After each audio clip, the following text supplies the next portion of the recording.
मेरा नाम संतोष है। मैं एक डिलीवरी बॉय हूं। मैं लिंडकर्ट कंपनी में काम करता हूं। बाइक मेरी अपनी है, लेकिन कंपनी मुझे उसमें तेल डलवा कर देती है। मेरी सैलरी करीब 15,000 रुपये है। मेरे घर का गुजारा इसी से चल जाता है, क्योंकि कंपनी 2 समय के खाने का पैसा भी दे देती है। काम खत्म होने के बाद मैं अपने घर चला जाता हूं और अपनी बाइक भी घर पर ही लगा देता हूं। लेकिन कल रात मेरे साथ जो होने वाला था, शायद मैंने उसके बारे में जिंदगी में कभी नहीं सोचा था। आखिर मेरे साथ ऐसा क्या हुआ जिससे मेरी जिंदगी पूरी की पूरी बदल गई और मैंने अपना एक काम हमेशा के लिए छोड़ दिया? जरा गौर करिए। जैसे ही शाम 7 बजे मैं अपने घर पहुंचा, तब कोई भी डिलीवरी नहीं थी। मैं अपने बेड पर आराम से बैठा हुआ था। नहाने और खाना खाने में मुझे करीब 9:30 बज गए थे। लेकिन रात को अचानक मेरी कंपनी लिंडकर्ट से फोन आया। मैंने जैसे ही कॉल उठाया, सामने से आवाज आई, हेलो संतोष, मेरी बात ध्यान से सुनो। मैंने कहा, जी सर, बोलिए। ये कॉल बड़े सर की थी, जो कंपनी के मैनेजर थे। उनका नाम समीर था। आज तक मैंने कभी बड़े सर से बात नहीं की थी। आखिर आज बड़े सर ने मुझे फोन क्यों किया था? अक्सर जब कंपनी से किसी पार्सल को लेकर कॉल आता था, तो उनके एजेंट कॉल करते थे और मुझे एड्रेस देते थे। लेकिन सर का कॉल मुझे जिंदगी में पहली बार आया था। आखिर क्या काम हो सकता था? समीर सर ने कहा, कल सुबह कंपनी में जल्दी पहुंच जाना। एक पार्सल है, तुम्हें वह पार्सल छोड़ना है। याद रखना, सुबह 4 बजे पहुंचना। मैं एकदम हैरान रह गया। आज तक किसी ने, चाहे वह कितना भी बड़ा अधिकारी क्यों ना हो, मुझे 4 बजे कोई पार्सल लेने के लिए फोन नहीं किया था। मुझे इस कंपनी में काम करते हुए 1 साल से ज्यादा हो गया था, लेकिन ऐसा तो कभी नहीं हुआ था। मैंने सर से कहा, सर, इतनी जल्दी नहीं हो पाएगा, मैं तो 6 बजे उठता हूं। समीर सर ने कहा, मेरी बात मानो संतोष, कल की बात है। देखो, पार्सल काफी दूर जाना है, इसलिए तो मैं बोल रहा हूं कि तुम जल्दी आ जाओ। लेकिन उनकी आवाज में मुझे काफी डर महसूस हो रहा था। ऐसा लग रहा था जैसे सर मुझसे कुछ छिपा रहे हों। लेकिन बड़े अधिकारी के आगे मैं क्या बोल सकता था? उसके बाद मेरे दिमाग में तरह तरह के ख्याल आने लगे। लेकिन मैंने सोचा, शायद एक रात की ही तो बात है, देखते हैं। देखते ही देखते मेरी आंख लग गई। सुबह के 4 बज गए। मेरे फोन का अलार्म अचानक बजने लगा। मैं एकदम से खड़ा हो गया। मैंने कहा, इससे ज्यादा समय इंतजार नहीं करवाऊंगा। उसके बाद मुझे नहाने का भी समय नहीं मिला। यहां तक कि मैंने खाना भी नहीं खाया था। सुबह 4 बजे कौन खाना बनाएगा? मेरी बीवी भी खर्राटे मारकर सोई हुई थी। मैंने जल्दी से अपनी बाइक स्टार्ट की और सीधा लिंडकर्ट कंपनी की ओर निकल गया। जैसे ही मैं कंपनी के बाहर पहुंचा, थोड़ी थोड़ी बारिश हो रही थी। सड़क के चारों ओर पानी ही पानी था। लेकिन अब बारिश रुक चुकी थी। शायद मुझे पता ही नहीं चला कि रात में बारिश हुई होगी। उसके बाद जैसे ही मैं कंपनी के दरवाजे पर पहुंचा, वहां ताला लगा हुआ था। थोड़ी देर आसपास देखने के बाद भी मुझे कोई नहीं मिला। मैंने कहा, आखिर ऐसा कैसे हो सकता है? समीर सर ने क्या मेरे साथ कोई मजाक किया है? मेरे दिमाग में गुस्सा बहुत बुरी तरह भर चुका था, क्योंकि मुझे सुबह की नींद बहुत ज्यादा प्यारी थी। लेकिन कहते हैं ना, नौकरी के पीछे सब कुछ करना पड़ता है। जैसे ही मैं बाइक लेकर वहां खड़ा था, मेरे कंधे पर किसी ने हाथ रख दिया। मैंने डरते हुए जैसे ही पीछे देखा, वहां एक अजीब सा आदमी खड़ा था। वह इंसान तो था, लेकिन उसकी शक्ल काफी बूढ़ी और डरावनी थी। मैं सोचने लगा, क्या ये मेरे बॉस हो सकते हैं? इससे पहले कि मैं कोई सवाल करता, मेरे फोन पर कॉल आ गया। वह मेरे सर का कॉल था, समीर सर का। मैंने डरते हुए कॉल उठाया और साथ साथ उस आदमी की तरफ भी देख रहा था, क्योंकि वह काफी डरावना लग रहा था। जैसे ही मैंने कॉल उठाया, सामने से सिर्फ एक आवाज आई, जो आदमी तुम्हारे पास खड़ा है, उससे पार्सल ले लो और मैंने तुम्हें लोकेशन भेज दी है, वहां पार्सल छोड़ देना। मुझे उस आदमी से काफी ज्यादा डर लग रहा था। उसके बाद अचानक कॉल कट गया। मेरे मोबाइल के व्हाट्सएप पर लोकेशन भेजी जा चुकी थी। उस आदमी ने मेरे बैग की जिप खोली, अपने हाथ में पकड़ा पैकेज मेरे बैग में डाल दिया और बैग की जिप बंद कर दी। फिर वह एकदम से पीछे हट गया। उसने सिर्फ एक बात कही, जाओ। वह काफी ज्यादा भयानक लग रहा था। उसके बोलने का तरीका ऐसा लग रहा था जैसे कोई शैतान बोल रहा हो। लेकिन मुझे क्या लेना था? मैंने लोकेशन देखी। उस पर लिखा था पालगढ़। पालगढ़ के बारे में मैंने कभी नहीं सुना था, लोकेशन इतनी दूर नहीं थी, करीब 2-2.5 घंटे का रास्ता होगा। लेकिन सर, मुझे सुबह 4 बजे ही क्यों बुला रहे थे? वह 9 बजे भी फोन कर सकते थे, 8 बजे फोन करके भी पार्सल छुड़वा सकते थे। आदमी सुबह उठकर नहाकर खाना खाकर निकलता, लेकिन सुबह 4 बजे? यह तो हद हो गई थी। अगर मैं यहां से निकलता हूं तो मैप के हिसाब से 2-2.5 घंटे में वहां पहुंच जाऊंगा। मुझे लग रहा था शायद मेरा मालिक पागल हो गया है, लेकिन सबसे बड़ा पागल तो वह मुझे बना रहा था। मुझे क्या पता था कि वह मुझे मौत के रास्ते पर भेजने का प्लान बना चुका था। मैंने इस चीज पर गौर नहीं किया। मैंने बाइक का पहला गियर डाला और निकल पड़ा। काफी आगे चलने के बाद मैंने एक चाय की दुकान पर बाइक रोक दी। मैं इसलिए रुका था क्योंकि बारिश अब तेज होने लगी थी। सुबह के 5 बज चुके थे। बारिश और तूफान काफी तेज हो रहा था। मैंने सोचा, चलो थोड़ी देर चाय पी लेता हूं, जब बारिश रुकेगी तब निकल जाऊंगा। लेकिन जैसे ही मैं चाय पी रहा था, मैंने सोचा कि एक बार चाय वाले से पालगढ़ के बारे में पूछ लेते हैं। लोकेशन तो मेरे पास थी, लेकिन उसके बारे में जानना ठीक रहता। मैंने चाय वाले को आवाज लगाई। उसका नाम रामू था। मैंने कहा, रामू भाई, ये पालगढ़ का रास्ता ठीक रहेगा? बस इतना कहते ही रामू के हाथ पैर एकदम रुक गए। वह मेरी तरफ इस तरह देखने लगा जैसे उसने कभी पालगढ़ का नाम नहीं बल्कि मौत का नाम सुन लिया हो। वह बोला, जनाब, आप पालगढ़ क्या करने जा रहे हैं? फिर उसने कहा, अरे वहां इंसान नहीं, मुर्दे रहते हैं। आप पागल तो नहीं हो गए जनाब? मैं जोर जोर से हंसने लगा। मैंने कहा, हां, एक मुर्दा मेरा बॉस भी है। लेकिन रामू मुझसे मजाक नहीं कर रहा था। उसने मुझे फिर कहा, जनाब, यह कोई मजाक की बात नहीं है। पालगढ़ में इंसान नहीं रहता, वहां एक पिशाच रहता है जिसका नाम अस्थि है। मुझे उसकी बातें समझ नहीं आ रही थी। उसका कहना था कि अस्थि के पास बहुत ज्यादा ताकत है, वह कुछ भी कर सकता है। उसने फिर कहा, जनाब, मैं आपको रोकूंगा नहीं। अगर आपको अपनी जान प्यारी है तो पालगढ़ मत जाना। रामू खुद पालगढ़ से था। वह मुझे पालगढ़ की सारी सच्चाई बता रहा था, लेकिन मैं पागल था जो उसकी बातों पर यकीन ही नहीं कर रहा था। मैं सोच रहा था कि यह मुझे मूर्ख बना रहा है, क्योंकि मैंने कभी भूत प्रेत और ऐसी चीजों के बारे में सुना ही नहीं था। लेकिन रामू ने जो कहानी सुनाई, उसने मेरी जिंदगी बदल दी। उसने कहा, मेरे माता पिता, मेरी दादी, मेरे दादा, यहां तक कि मेरा पूरा खानदान पालगढ़ में रहता था। आज मेरी उम्र 65 साल है, लेकिन उस समय मेरी उम्र 25 साल थी। रामू आगे बताने लगा, हम काफी खुशी से पालगढ़ में रहते थे। हमारा गांव भी हमारे लिए सब कुछ था। हमारे बड़े बड़े खेत थे, हमारी बड़ी बड़ी जमीनें थीं। लेकिन आज वह जमीन खंडहर हो चुकी है और उस शैतान के कब्जे में है। हमारे गांव में करीब 1500 से ज्यादा झोपड़ियां थीं। हमारा गांव कोई छोटा गांव नहीं था, वह तो शहर जैसा था। हम अपनी जिंदगी काफी खुशी से काट रहे थे, लेकिन हमारे गांव में एक औरत रहती थी। वह काफी तंत्र विद्या करती थी। लोग उससे दूर ही रहते थे। कई लोग तो उसका मजाक भी बनाते थे। कहते हैं वह एक पागल थी, रामू ने कहा। लेकिन एक दिन उसने ऐसा कर डाला जिसका अंदाजा इस गांव को भी नहीं था। सुनने में आया था कि गांव के बीचों बीच एक पेड़ था। रात के 12 बजे वह उसी पेड़ के पास बैठी थी। चारों तरफ सफेद गोला बनाया हुआ था और बीच में शैतान की मूर्ति रखी थी। वह मूर्ति अस्थि की थी। हमारे गांव के लोग अस्थि को बहुत बड़ा शैतान मानते थे। उस औरत ने उसी मूर्ति के सामने खुद को बलि का बकरा बना लिया। रामू की आवाज धीमी हो गई। उसके बाद गांव वालों ने जब उस पेड़ के पास वह हाल देखा तो पूरे गांव में चीखें मच गईं। लोग डर गए। कई लोग कह रहे थे कि अब अनर्थ होने वाला है। कोई कह रहा था कि अस्थि जागेगा। कोई कह रहा था कि शायद वह औरत डायन बनकर वापस आएगी। कई लोग तो कह रहे थे कि हमें इस औरत को पहले ही गांव से बाहर निकाल देना चाहिए था। गांव का प्रधान भी काफी चिंता में था, क्योंकि पूरे गांव की जिम्मेदारी उसके ऊपर होती थी। रामू की कहानी सुनते सुनते मैं चुप हो गया। मुझे पहली बार लगा कि शायद पालगढ़ के पीछे सच में कोई ऐसी कहानी है जिसे मैं नहीं जानता।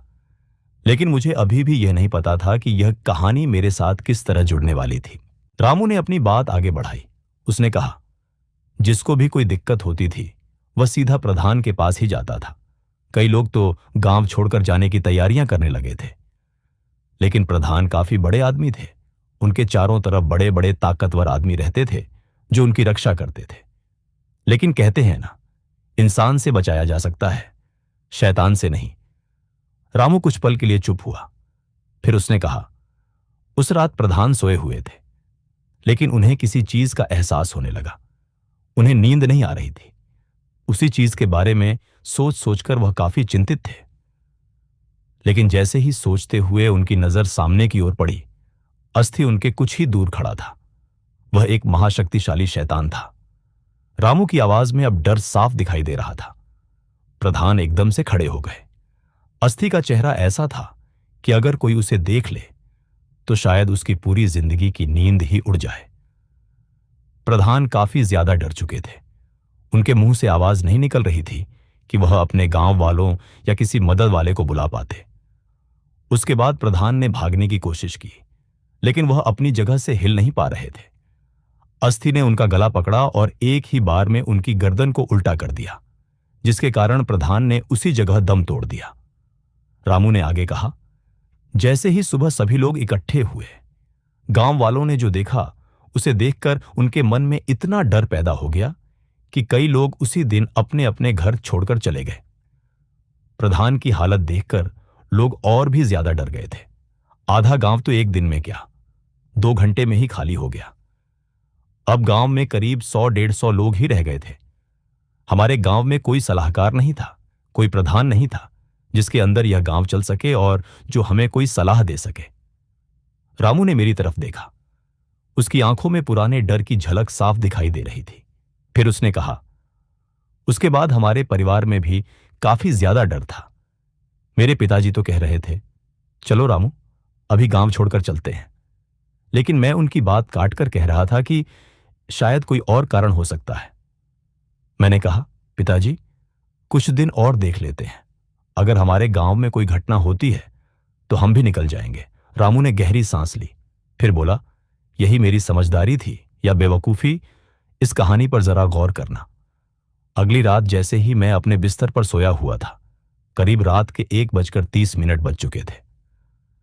गांव में थोड़ी थोड़ी चीखने की आवाज आ रही थी।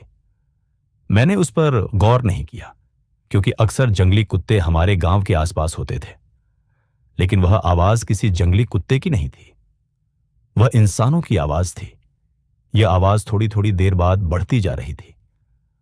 अब यह आवाज इतनी बढ़ चुकी थी कि मेरे पिताजी और मेरी पूरी फैमिली एकदम से उठ गई। हमारे दिल की धड़कनें काफी तेज हो चुकी थीं। जैसे ही हमने दरवाजा खोला और बाहर की ओर निकले, हमने जो देखा, हमारी रूह कांप गई। रामू कुछ पल चुप रहा, फिर उसने कहा, हमारे दरवाजे के बाहर कई सारी लाशें पड़ी थीं, कई सारी लाशें, लेकिन ज्यादातर लाशें उसी पेड़ के आगे पड़ी थीं, जिस पेड़ के पास उस औरत ने अपनी बलि दी थी। लेकिन जैसे ही मेरे पिताजी और मैं उस पेड़ की तरफ पहुंचे, जो हमने देखा उसे देखकर हमारी रूह कांप गई। हमारे सामने हाथ में बड़े बड़े हथियार लिए एक इंसान नहीं बल्कि शैतान खड़ा था, बहुत ज्यादा भयानक। उसका शरीर तो एक आम आदमी जैसा था, लेकिन उसकी शक्ल बहुत भयानक थी। वह चारों ओर से काले कपड़े से लिपटा हुआ था, लंबे लंबे कपड़े थे, लेकिन उसकी शक्ल इतनी भयानक थी कि जो उसे देखे उसकी रूह कांप जाए। रामू ने कहा। मेरे पिताजी ने ना डरते हुए उससे पूछा, आखिर कौन है तू, क्या चाहता है, हमारे गांव वालों को क्यों मार रहा है, क्या नाम है तेरा, कहां से आया है, बता मुझे। मेरे पिताजी अब उससे बिल्कुल नहीं डर रहे थे, लेकिन मेरी तो फटी पड़ी थी। उसके बाद उस शैतान ने अपने मुंह से सिर्फ एक शब्द बोला। रामू ने धीरे से कहा, अस्थि, अस्थि, अस्थि, अस्थि। बस वह इतना ही बोल रहा था। वह हमारी तरफ बहुत गुस्से से देख रहा था, लेकिन जैसे ही वह एकदम से मेरे और मेरे पिताजी की ओर दौड़ा, मेरी मां और मैं एकदम से अपने घर की ओर भागने लगे। लेकिन मेरे पिताजी वहीं खड़े थे, बिना डरे। मैंने अपने पिताजी को बहुत आवाज लगाई, पिताजी चलिए, लेकिन पिताजी वहां से हिले तक नहीं, वहीं खड़े थे। मेरा डर इतना बढ़ चुका था कि मैं अपनी मां का हाथ पकड़कर घर की ओर जाने लगा, लेकिन मेरी नजर अभी भी अपने पिताजी की तरफ थी। वह एकदम सीधे खड़े थे, ऐसा लग रहा था जैसे वह अस्थि से लड़ेंगे। लेकिन इंसान से लड़ा जा सकता है, शैतान से नहीं। शैतान से तो सिर्फ भगवान ही लड़ सकता है। रामू की आवाज कांपने लगी। अस्थि भागता हुआ बिल्कुल पास पहुंच चुका था। उसने अपने हाथ में पड़ा बड़ा हथियार सीधा मेरे पिताजी के सिर पर मार दिया। मेरे पिताजी वहीं गिर गए। यह देखकर मेरी चीख निकल गई। मैं काफी ज्यादा रो रहा था। अंदर से मेरा मन बार बार अपने पिताजी की ओर जा रहा था, लेकिन मैंने अपनी मां की जान बचाई और घर के अंदर जाकर ताला लगा दिया। हम काफी ज्यादा डर चुके थे। मुझे कुछ समझ नहीं आ रहा था। मैंने कई रिश्तेदारों को कॉल किया, लेकिन कहते हैं ना, बुरे वक्त के समय कोई फोन नहीं उठाता। मैंने अपने रिश्तेदारों को समझाने की कोशिश की, लेकिन वह सोच रहे थे कि शायद मैं मजाक कर रहा हूं। लेकिन असलियत सिर्फ मैं और यह गांव वाले जानते थे। हम काफी डरे हुए थे, बस अपनी मौत का इंतजार कर रहे थे। रामू ने कहा। जैसे ही मैं अपने बिस्तर के पास डरा हुआ बैठा था, मेरी मां भी मेरे पास बैठी थी। लेकिन एकदम से दरवाजे से आवाज आने लगी, अस्थि अस्थि अस्थि अस्थि। मेरी दिल की धड़कन और भी ज्यादा बढ़ गई, लेकिन एकदम से वह आवाज कम हो गई। देखते ही देखते हमारी नींद लग गई। लेकिन मेरी मां रात को नहीं सोई थी। जैसे ही मेरी आंख खुली, मैं एकदम से खड़ा हुआ। अब सुबह हो चुकी थी। मैंने दरवाजा खोला। मेरे दरवाजे के बाहर लाशें पड़ी थीं, और पेड़ के पास मेरे पिताजी की हालत देखकर मैं पूरी तरह टूट गया। मैंने बिना कोई सामान लिए उस घर से भागने की तैयारी कर दी। मैं और मेरी मां गांव छोड़कर हमेशा के लिए शहर में शिफ्ट हो गए। रामू ने मेरी तरफ देखते हुए कहा, हमारे गांव की खबरें आज भी इंटरनेट पर काफी ज्यादा वायरल हैं। क्या तुम्हें किसी ने नहीं बताया? फिर रामू ने मुझे आखिरी बात कही, हमारे गांव को पूरी तरह बंद कर दिया गया। मैं तो यही कहूंगा, तुम वहां मत जाना, अगर जिंदा रहना है तो। रामू ने इतना ही कहा था, लेकिन उसकी कहानी सुनने के बाद मेरे मन में पहली बार डर पैदा हो चुका था। रामू ने इतना ही कहा था। उसकी कहानी सुनने के बाद मेरे मन में थोड़ा थोड़ा डर पैदा हो चुका था, लेकिन मुझे अभी भी उसकी पूरी बात पर विश्वास नहीं हो रहा था। 1 घंटे से ज्यादा समय हो चुका था, लेकिन मेरी मंजिल अभी काफी दूर थी। तभी अचानक मेरे बॉस का फोन आने लगा। मैंने जैसे ही कॉल उठाया, सामने से आवाज आई, संतोष, कहां पहुंचे हो? मैंने कहा, सर अभी रास्ते में हूं। बॉस ने कहा, मैं तुम्हारी लोकेशन देख रहा हूं। तुम अभी तक आधे रास्ते में हो। 1.5 घंटा हो गया। क्या कर रहे हो वहां? अब मैं अपने मालिक से क्या कहता? क्या मैं उनसे पूछता कि आखिर आप मुझे किस गांव में भेज रहे हैं? आखिर उसकी सच्चाई क्या थी? हिम्मत करके मैंने अपने मालिक से सारी सच्चाई पूछी। मैंने मालिक को रामू की सारी बातें बता दी। लेकिन मैं कितना बड़ा मूर्ख था। मुझे तो उसी दिन नौकरी छोड़ देनी चाहिए थी। लेकिन मालिक ने मुझे एक बात कही। मालिक की जुबान पर साफ साफ डर दिखाई दे रहा था। उसने कहा, लोगों की बातों में मत आओ संतोष। लोग चाहते हैं कि कंपनी डूब जाए, लोगों की बातों में मत आओ। फिर उसने कहा, लोग तुम्हारी नौकरी को लात मारने की कोशिश कर रहे हैं। तुम्हारी तनख्वाह भी बढ़ा दूंगा। बोलो, कल से तुम्हारी तनख्वाह 20,000 रुपए कर दूंगा। मैं हैरान रह गया। जो मालिक मेरी 15,000 रुपए से ऊपर तनख्वाह नहीं बढ़ा रहा था। करीब मुझे काफी समय हो गया था, लेकिन अचानक वह मेरी सैलरी 20,000 रुपए करने की बात कर रहा था। आखिर आज इसे क्या हो गया था? लेकिन मैं भी लालच में आ चुका था। 20,000 रुपए मेरे घर चलाने के लिए ठीक थे। मैंने सोचा, अगर मैं 4-5 हजार खर्च भी कर दूं, तो मेरे पास 15,000 रुपए बच जाएंगे। उसके बाद मैंने रामू की बात पर विश्वास न करके अपने मालिक की बात पर विश्वास कर लिया। मैंने अपने मालिक से कहा, जी मालिक, अभी निकलता हूं, थोड़ी देर में पहुंच जाऊंगा। मैंने रामू की बात सुने बिना उसे पैसे दिए। उसके कंधे पर हाथ मारा और कहा, अच्छी कहानियां लिखते हो रामू, आगे जाओगे। लेकिन मैं मूर्ख था। वह कहानियां नहीं लिखता था, वह अपनी असलियत बता रहा था। मैंने अपनी बाइक स्टार्ट की। उस समय बारिश रुक चुकी थी। अब करीब सुबह के 11 बज चुके थे। मैंने अपना सफर शुरू कर दिया, लेकिन ऐसी अनहोनी हुई जिसकी मैंने कल्पना भी नहीं की थी। मेरी बाइक का टायर पंचर हो गया। इसी चक्कर में मैं काफी ज्यादा लेट हो चुका था। वहां कोई पंचर वाला भी नहीं मिल रहा था। मैं अपनी बाइक को घसीटते हुए पैदल ही आगे बढ़ रहा था। घसीटते घसीटते करीब शाम के 4 बज गए। कुछ दूर जाने के बाद मुझे एक पंचर वाला दिखाई दिया। मैंने उसके पास जाकर पंचर बनवाया, लेकिन अब मैंने किसी से उस गांव के बारे में कोई बात नहीं की। मुझे सिर्फ अपनी सैलरी से मतलब था। सिर्फ एक पार्सल देना था और मेरी सैलरी बढ़ जानी थी। पंचर बनवाते बनवाते करीब रात के 8 बज गए।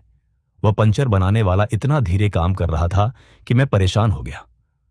वह कह रहा था, भाई साहब, पहले मैं बाकी लोगों के पंचर बनाऊंगा, आपका बाद में। उसी लाइन के चक्कर में मैं काफी पीछे रह चुका था। बॉस का फोन मुझे बार बार आ रहा था। अरे, तुम पहुंचे नहीं? बॉस के चेहरे पर घबराहट साफ महसूस हो रही थी।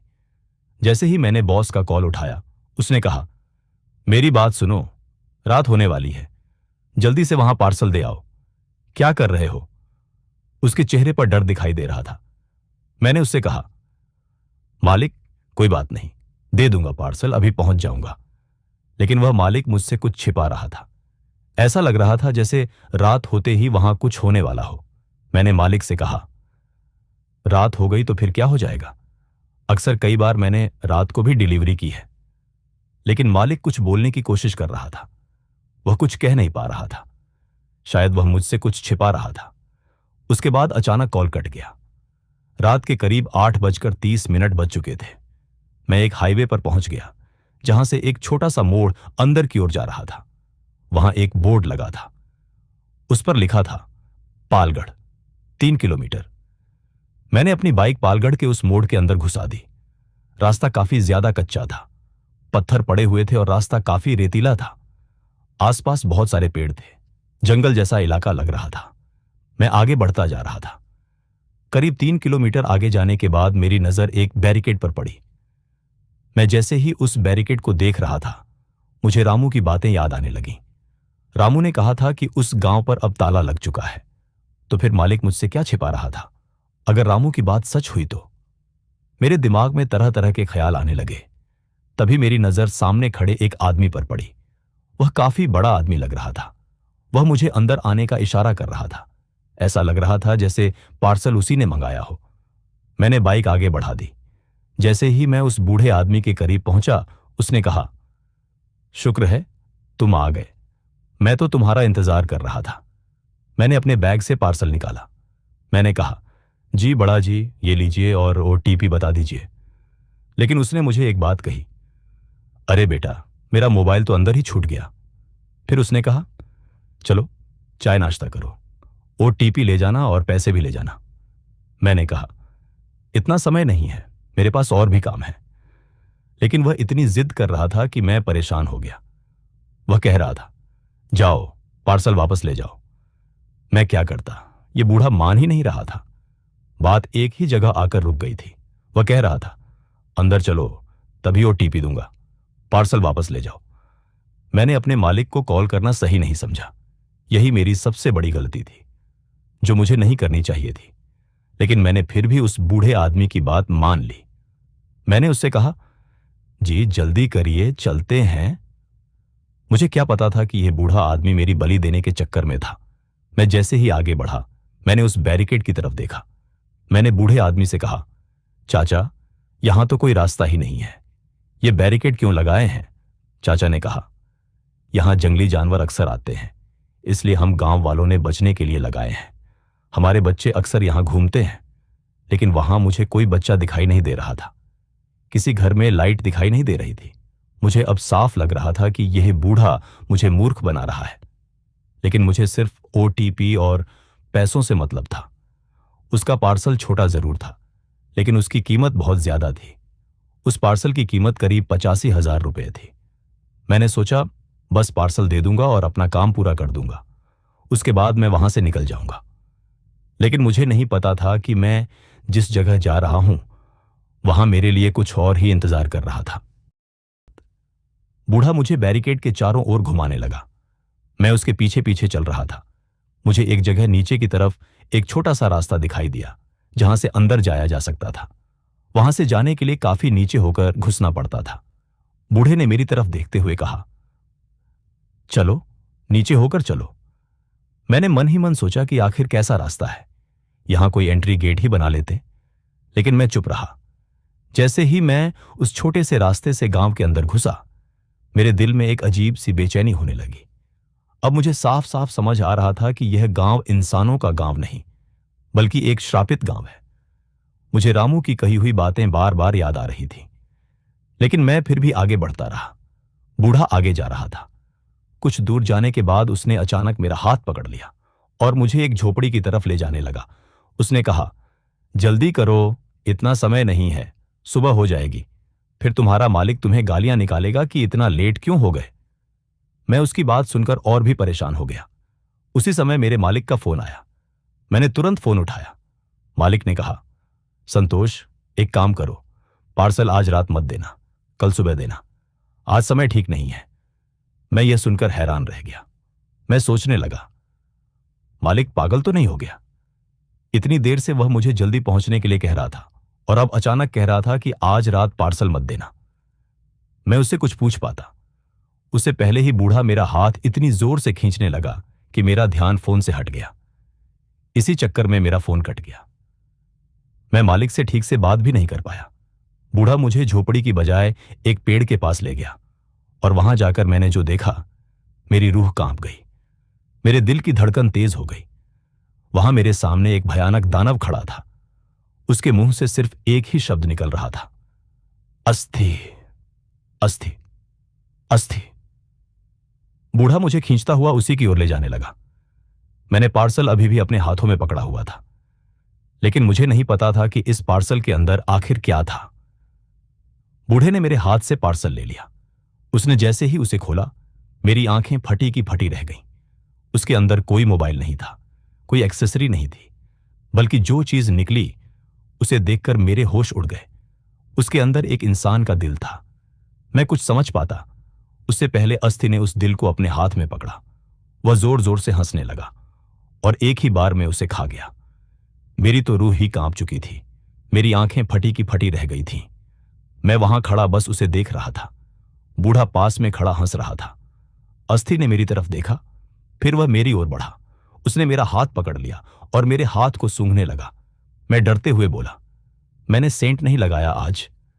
लेकिन उसे इससे कोई फर्क नहीं पड़ा। उसने मेरे हाथ को एक ही बार में काट लिया। मेरी चीख निकल गई। मैं दर्द से तड़प उठा। मेरे हाथ से खून जमीन पर गिरने लगा। मैं किसी भी तरह वहां से भागना चाहता था। मैंने बिना पीछे देखे दौड़ना शुरू कर दिया, लेकिन मेरा मोबाइल कहां गया मुझे पता नहीं था।